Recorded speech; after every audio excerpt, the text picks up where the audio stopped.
Assalomu alaykum, hurmatli tinglovchilar. Bugun makroiqtisodiyot fanidan sizlar bilan makroiqtisodiyot fanining predmeti, maqsadi va tadqiqot usullari mavzusi bo'yicha fikrlashamiz. Bizga ma'lumki, makroiqtisodiyot bu umumiy iqtisodiy nazariyaning bo'limi hisoblanib, unda milliy xo'jalik darajasida iqtisodiyotning fundamental muammolari tadqiq etiladi. Endi makroiqtisodiyot so'zining o'zining lug'aviy ma'nosini ko'rib chiqadigan bo'lsak, macroeconomics so'zidan makroiqtisodiyot so'zi o'zbek tiliga tarjima qilingan va makroeconomics so'zini ko'rib chiqadigan bo'lsak, makro yunon tilidagi makro va economics so'zlarining birikuvidan hosil bo'lgan va makro so'zi bu katta degan ma'noni bildiradi. Economics esa xo'jalik yuritish degan ma'nolarni anglatadi. Bundan kelib chiqadiki, katta xo'jalik yuritish yoki boshqacha qilib aytadigan bo'lsak, mamlakat miqyosida xo'jalik yuritish masalalarini o'rganadigan fan sifatida biz buni tushunishimiz mumkin bo'ladi.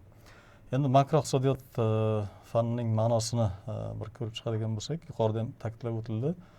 Milliy xo'jalik darajasida iqtisodiyotning fundamental muammolarini o'rganuvchi fan sifatida biz e'tirof etishimiz mumkin. Ya'ni makroiqtisodiyot fani mamlakat miqyosidagi yoki milliy xo'jalik miqyosidagi iqtisodiyotning fundamental masalalarini o'rganuvchi fan deb aytsak xato bo'lmaydi.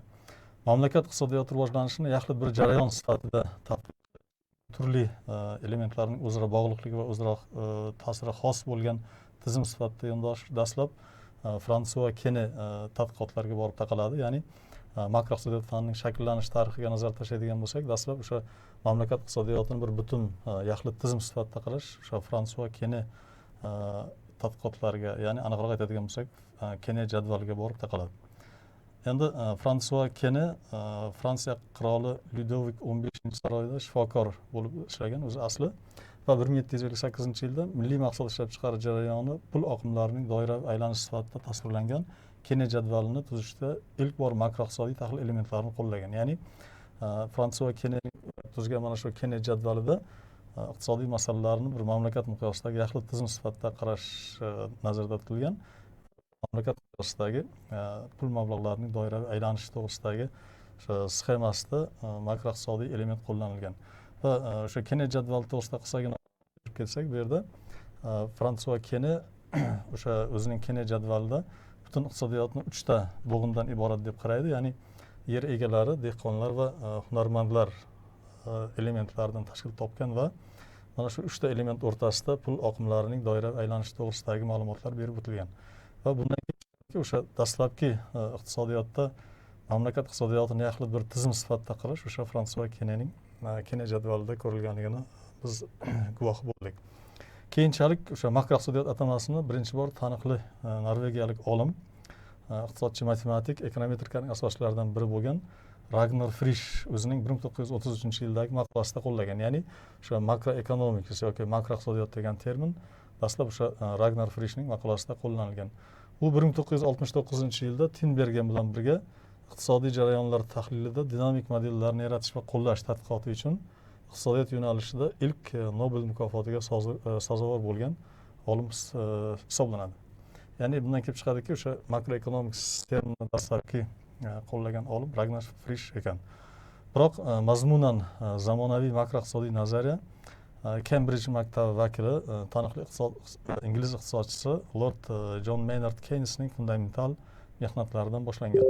1936-yilda John Maynard Keynes o'zining makroiqtisodiy tahlil asoslarini yoritgan ish bilan bandlik, foiz va pulning umumiy nazariyasi nomli asarini chop ettirdi va mana shu asarning ahamiyati shundan iborat ediki, iqtisodiy adabiyotlarda o'sha paytgacha mavjud bo'lgan iqtisodiy voqelikni klassik yondashuv asosida o'rganuvchi, ya'ni mikroiqtisodiy tahlil, ya'ni klassik modelga qarshi turuvchi Keynescha makroiqtisodiy model yoki Keynescha yondashuv yuzaga keldi.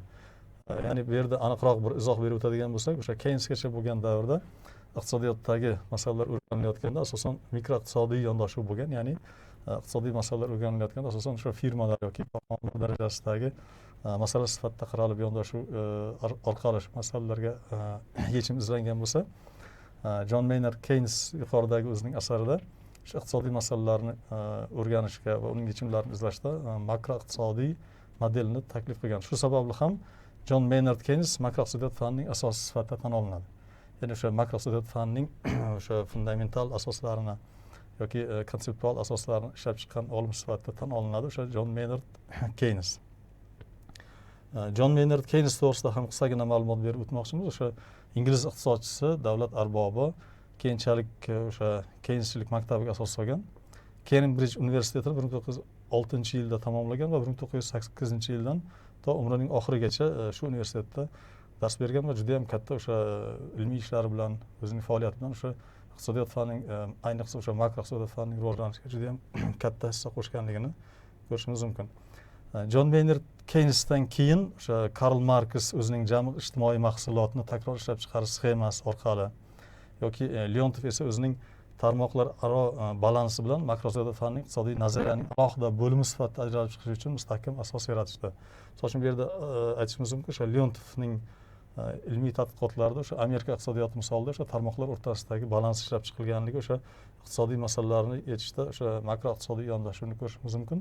Mana shu yuqorida biz sanab o'tgan olimlarning mehnatlari natijasida makro iqtisodiyot fani o'zi bir alohida fan sifatida shakllandi va o'zining predmeti va tadqiqot usullariga ko'ra mustaqil fan sifatida 20-asrning o'rtalariga kelib makro iqtisodiyot fani o'zi alohida bitta fan sifatida to'liq shakllanib bo'lganligini biz ko'rishimiz mumkin. Endi makro iqtisodiyot fani o'sha makro iqtisodiy nazariyaning ikki ko'rinishi orqali izohlanadi. Ya'ni ikkita tarkib qismiga biz ajratishimiz mumkin. Birinchisi pozitiv makro iqtisodiyot va ikkinchisi normativ makro iqtisodiyot degan ikkita tarkibiy qismlarga bo'linadi. Endi pozitiv makro iqtisodiyot real iqtisodiy hodisalarni va ularning aloqadorliklarini o'rganadi. Real iqtisodiy voqeliklar deganda biz shu narsani nazarda tutishimiz mumkinki, aytaylik makro iqtisodiyot fani bu milliy xo'jalik darajasidagi masalalarni o'rganadigan fan deb yuqorida aytib o'tdik. Misol uchun O'zbekiston iqtisodiyotini bir alohida o'zini bir yagona tizim deb qaraydigan bo'lsak, O'zbekiston iqtisodiyotida yuz berayotgan o'sha iqtisodiy jarayonlar bu pozitiv makro iqtisodiyotning ma'nosini tashkil qilar ekan.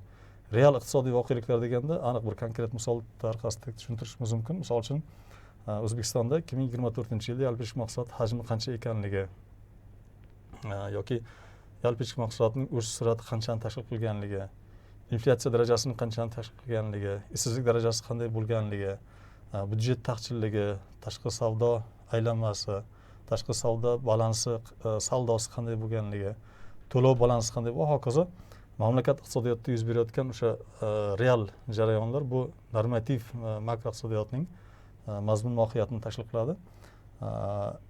Pozitiv makro iqtisodiyotning mazmun mohiyatini tashkil qiladi. Normativ makro iqtisodiyot esa qanday sharoitlar yoki jihatlar maqbul yoki nomaqbul ekanligini belgilaydi. Ya'ni mamlakat iqtisodiyotini yanada rivojlantirish uchun aynan qaysi yo'ldan borish kerakligi, qanaqangi islohotlar amalga oshirilishi va o'sha iqtisodiy jarayonlarni ijobiy tomonga o'zgartirish uchun nimalarga e'tibor berish kerakligini o'rgatadigan qismi esa o'sha normativ makro iqtisodiyot degan qismini mazmun mohiyatini tashkil qiladi. Makro iqtisodiyot fanining maqsadi makro iqtisodiyot nazariyasi va davlatning makro iqtisodiy siyosati to'g'risida bir tizimga solingan bilim va ko'nikmalarni shakllantirishdan iborat. Ya'ni makro iqtisodiyot fani o'rgatilayotganda o'sha makro iqtisodiy nazariya to'g'risida ma'lumotlar beriladi birinchidan va qolaversa o'sha davlatning makro iqtisodiy siyosati to'g'risida bir tizimga solingan bilim va ko'nikmalarni talabalarda shakllantirish asosiy maqsad qilib qo'yiladi. Endi davlatning makro iqtisodiy siyosati deganda bir keyingi o'sha video darslarimizda ko'rib chiqamiz. Aytaylik fiskal siyosat bo'lishi mumkin, monetar siyosat, tashqi savdo siyosati va hokazo mamlakatning o'sha makro iqtisodiy siyosati qanday bo'lishi kerakligi to'g'risidagi bilimlar ham o'sha makro iqtisodiyot fanining o'sha asosiy maqsadlaridan biri sifatida ko'rib chiqiladi. Barcha fanlar singari makro iqtisodiyot fani ham o'z predmetiga ega va fanning predmeti deganda biz bilamizki, mana shu fan aynan nimani o'rganadi degan savolga javob beriladi. Ya'ni makro iqtisodiyot fanining predmeti mamlakat iqtisodiyotini bir butun holda tadqiq qilish va uni makro iqtisodiy tartibga solishning iqtisodiy mexanizmlarini o'rganishdan iborat ekan. Ya'ni bundan shunday xulosa chiqadiki, makro iqtisodiyot fani quyidagi asosiy o'rganish obyektlariga yoki o'sha o'zining predmetiga ega mamlakat iqtisodiyotini bir butun holda birinchidan tadqiq qilinadi. Ya'ni o'sha yuqorida biz aytib o'tdik, o'sha makro iqtisodiy ko'rsatkichlar orqali yoki mamlakatda yuz berayotgan aniq real makro iqtisodiy voqeliklar orqali mamlakat iqtisodiyotini bir butun holda tadqiq qilinadi birinchidan va ikkinchidan o'sha uni makro iqtisodiy tartibga solishning iqtisodiy mexanizmlarini o'rganadi. Ya'ni mamlakat iqtisodiyotini yana ham rivojlantirish, makro iqtisodiy ko'rsatkichlarda o'sishga erishish va hokazo kelgusida mamlakat iqtisodiyotini makro iqtisodiy tartibga solishning aniq iqtisodiy mexanizmlarini o'rgatish ham mana shu makroiqtisodiyot fanining predmetini tashkil qilar ekan. Endi yuqorida keltirilgan ta'rifdan kelib chiqadiki, o'sha makroiqtisodiyot fanining predmetida quyidagi 3 ta asosiy elementni biz ajratib ko'rsatishimiz mumkin. Birinchisi milliy iqtisodiyot. Sababi o'sha fanning predmetini biz tushuntirayotganda aytdikki, mamlakat iqtisodiyotini bir butun holda tadqiq qiladi deganda, bu yerda shu mamlakatning milliy iqtisodiyoti nazarda tutilyapti. Demak, o'sha fanning predmetidagi birinchi asosiy element bu milliy iqtisodiyot o'rganiladi. Aytaylik, o'sha O'zbekiston misolida oladigan bo'lsak, O'zbekistonning milliy iqtisodiyotini o'rganadigan fan bu makroiqtisodiyot ekan yoki makroiqtisodiyot fanining predmeti bu o'sha mamlakatning milliy iqtisodiyotini o'rganish. Ikkinchi tarkibiy qismi esa davlat tomonidan iqtisodiy siyosat yuritish va iqtisodiyotni tartibga solish mexanizmlari o'rganiladi. Yuqorida aytib o'tdik, o'sha mamlakat iqtisodiyotini rivojlantirish uchun qanaqangi makroiqtisodiy siyosatlar amalga oshirish kerak, qanaqangi islohotlar amalga oshirish kerak, qanaqangi chora-tadbirlar qo'llanilishi kerak va hokazo. Mana shu davlat tomonidan iqtisodiy siyosat yuritish va iqtisodiyotni tartibga solish ham mana shu makroiqtisodiyot fanining predmetining bitta tarkibiy qismi sifatida e'tirof etilyapti. Va oxirgisi jahon xo'jaligi doirasida milliy iqtisodiyotni boshqa mamlakatlar iqtisodiyoti bilan o'zaro munosabatlari masalasi. Endi makroiqtisodiyotda mamlakat iqtisodiyotini o'rganadi. Bu mana video darsimiz boshidan beri biz takrorlab o'tyapmiz. Lekin bizga ma'lumki, dunyodagi har bitta mamlakat boshqa mamlakatlar iqtisodiyoti bilan uzviy bog'langan. Ayniqsa hozirgi paytda iqtisodiyotning globallashuv jarayoni juda ham izchil davom etmoqda. Dunyoda barcha mamlakatlar iqtisodiyoti boshqa mamlakatlar iqtisodiyoti bilan juda ham uzviy bog'liq. Eksport, import va boshqa tashqi savdo operatsiyalarini amalga oshirmaydigan mamlakatning o'zi yo'q. Shuning uchun milliy iqtisodiyotni o'rganayotgan paytimizda shu mamlakatning o'sha qo'shtirnoq ichida tashqi dunyo deb beriladi adabiyotlarda, ya'ni boshqa mamlakatlar bilan bo'ladigan iqtisodiy munosabatlari ham o'rganilar ekan. Shuning uchun makroiqtisodiyot fanining predmetining 3-chi tarkibiy qismi jahon xo'jaligi doirasida milliy iqtisodiyotni boshqa mamlakatlar iqtisodiyoti bilan o'zaro munosabatlari ham ko'rib chiqiladi. Ya'ni O'zbekistonning tashqi savdo aylanmasi qancha bo'lgan, uning eksporti qancha yoki import qanchani tashkil qilgan, yoki eksportning tarkibi qanday, importning tarkibi qanday, tashqi savdo aylanmasi qanchani tashkil qilgan yoki tashqi savdo saldosi qanday bo'lgan va bir so'z bilan aytadigan bo'lsak, mamlakatning boshqa mamlakatlar bilan bo'ladigan barcha iqtisodiy munosabatlar ham o'sha makroiqtisodiyot fanining predmetining tarkibiy qismiga kiritilar ekan. Endi bizga ma'lumki, har bitta fan o'zining predmetini o'rganishda ma'lum bir usullardan foydalanadi. Barcha iqtisodiy fanlar qatori makroiqtisodiyot fani ham juda ko'pgina o'sha iqtisodiy fanlarda qo'llaniladigan usullardan foydalanadi, lekin bir alohida o'ziga xos bo'lgan bitta usuli borki, makroiqtisodiyot fanida agregat kattaliklardan foydalanishi bu o'ziga xos bo'lgan bir usul sifatida e'tirof etiladi. Ya'ni mamlakat iqtisodiyotini bir butun holda tadqiq qilinayotgan paytda aytaylik xususiy ko'rsatkichlar orqali buni tadqiq etish imkoniyati bo'lmaganligi sababli makroiqtisodiy tahlilda agregat ko'rsatkichlar orqali tahlil qilinishini biz ko'rishimiz mumkin. Endi agregat degani bu umumlashtiruvchi degan ma'noda keladi.